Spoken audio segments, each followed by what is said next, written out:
In this holiday season, I've got one thing to say. The customer is not always right. Hold on, hold on, hold on.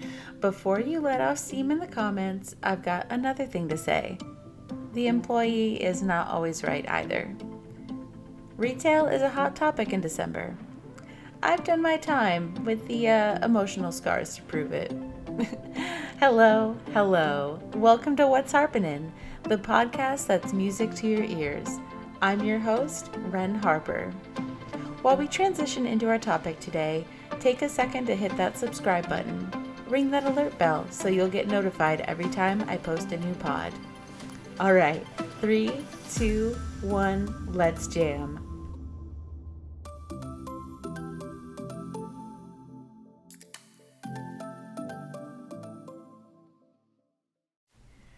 I hope you took the chance to cool your jets because this talk might get a little uncomfy today.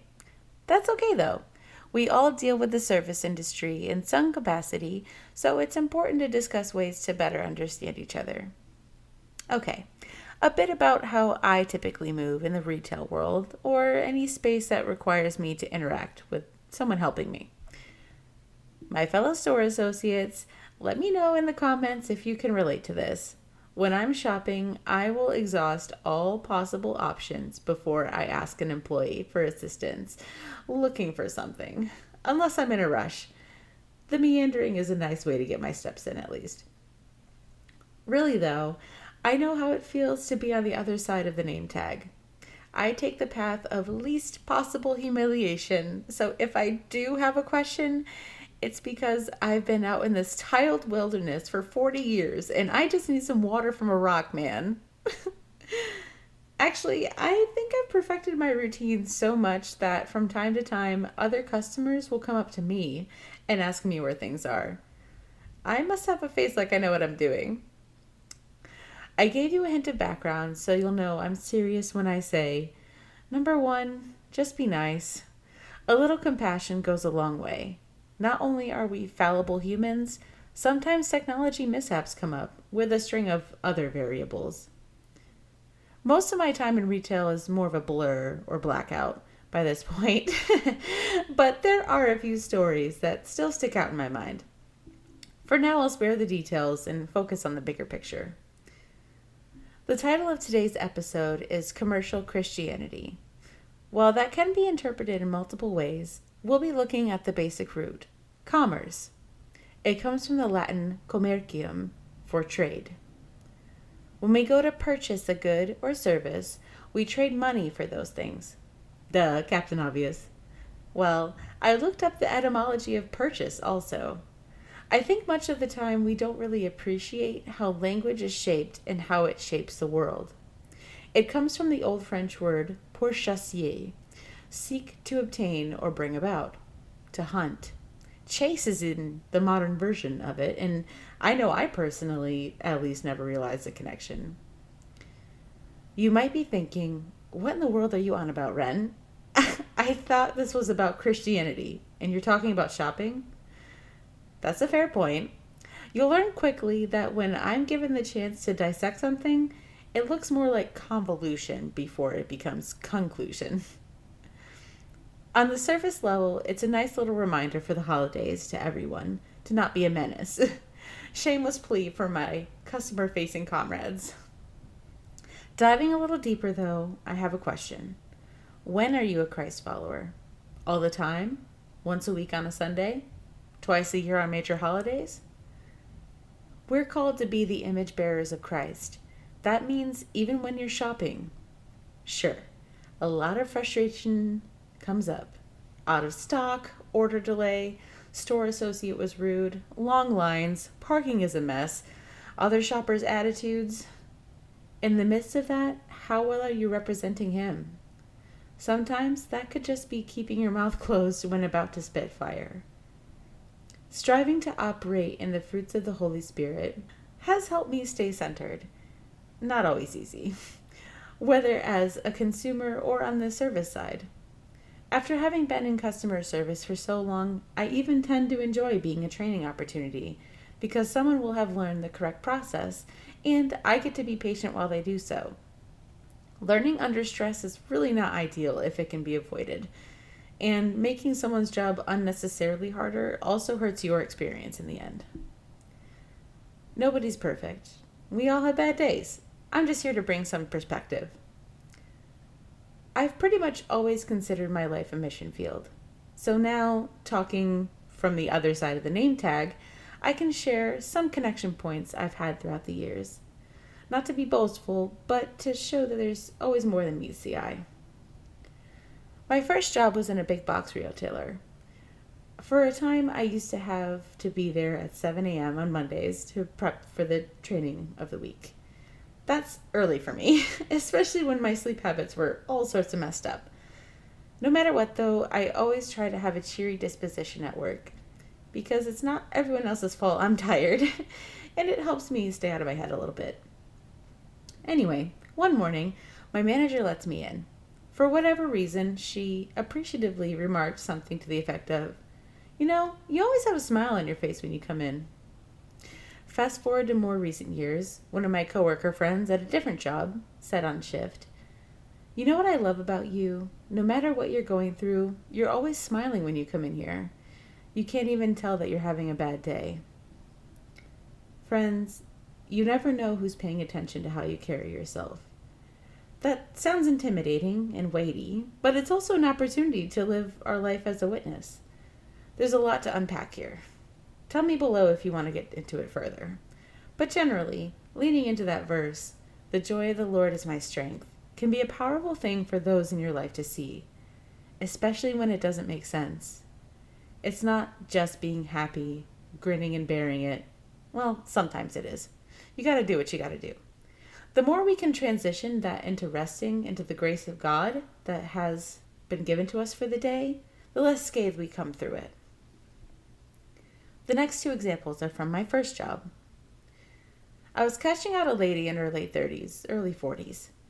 She realized she forgot to get the right frames and offhandedly said that she should just unalive herself. Paraphrasing Luke 6:45, "Out of the mouth the heart speaks," I felt in my spirit that remark came from a dark seed. Immediately I told her, "No, your life has meaning and you're here for a purpose." She thanked me. Who knows what had been going on for her, or where that auto response came from. It's important to take the chance to speak life into someone and interrupt those negative thought patterns when we can, even at work. This last story I share pulled back the curtain a bit. Let's call this lady Julie. I like that name. One day Julie comes in looking for a certain length of blackout curtains. We didn't carry it in the store, so I ordered a couple for her at the front counter. We had friendly conversation while I typed it up. She came in again to order more. This time I stepped aside with her so we could take care of it at the side office. We got to talking again, and it turns out she's a believer also. Really lovely woman. She shared with me the reason she was buying those curtains. It was a humbling moment. Though it's been many years, I don't feel I should give the details, but she had recently been attacked and wanted them for extra security. Julie ended up coming in over a few more occasions to order curtains and chat. I'm grateful that the Lord put me in her path to minister to her. Imagine if Julie had crossed paths with an associate who was rude to her. We don't have that. I can't help you. Because the person didn't want to do what they were there for. That's the point, friends. It's deeper than basic customer service. So many times people who are lost, experiencing trauma, or just need something in their life are looking for Jesus whether they know it or not, and end up running into a distorted image of him because of someone falsely advertising, wearing the name badge of a Christian, and yet don't feel the needs of the position they're there for. We have such an opportunity, a privilege, to not only trade our time for money and money for things, but to trade someone's anger for peace, mourning for joy, anxiety for tranquility, pain for healing. Why? Because Jesus did it first. As the Hillsong lyrics go, when only love can make a way, you gave your life in a beautiful exchange. We don't have to vocally advertise we're a Christian for others to get the message. In fact, these days it's less likely to be believed by words only because the term has been twisted. It reminds me of the Doctor Who episode, A Good Man Goes to War. Possible spoilers if you haven't seen it yet, 11's era.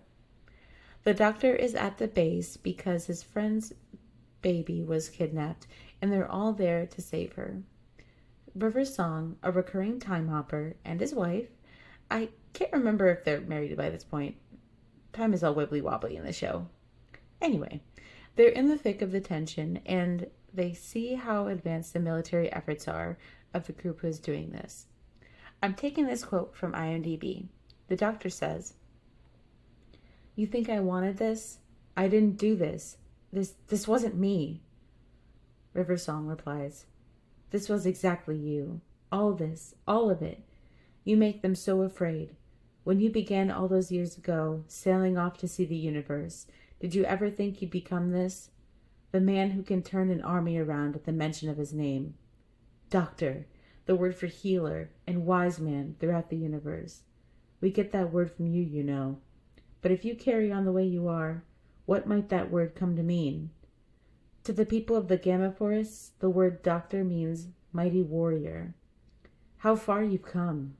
And now they've taken a child, the child of your best friends, and they're going to turn her into a weapon just to bring you down.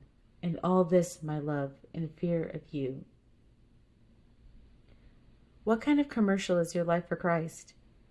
That scene coincides so much with the great struggle that religiosity has caused. The world at large doesn't see us, or more importantly Jesus, as a place of refuge for them to get healing, but one more enemy. Can I say this? The person on the other side of the counter, on the other side of the screen, or the other side of the aisle, is not your enemy. Ephesians 6:12 says that we wrestle not against flesh and blood, but of powers and principalities of darkness. And Jesus said in John 13:35, "By this everyone will know you are my disciples, if you love one another." This season, I encourage you to take a breath in those moments that your trauma wants to be reflected, and reflect Him instead. Thank you so much for allowing me to spend time with you today. I'd love to hear your thoughts in the comments, and any suggestions on what you'd like me to talk about in the future. Go forth and make it a great day.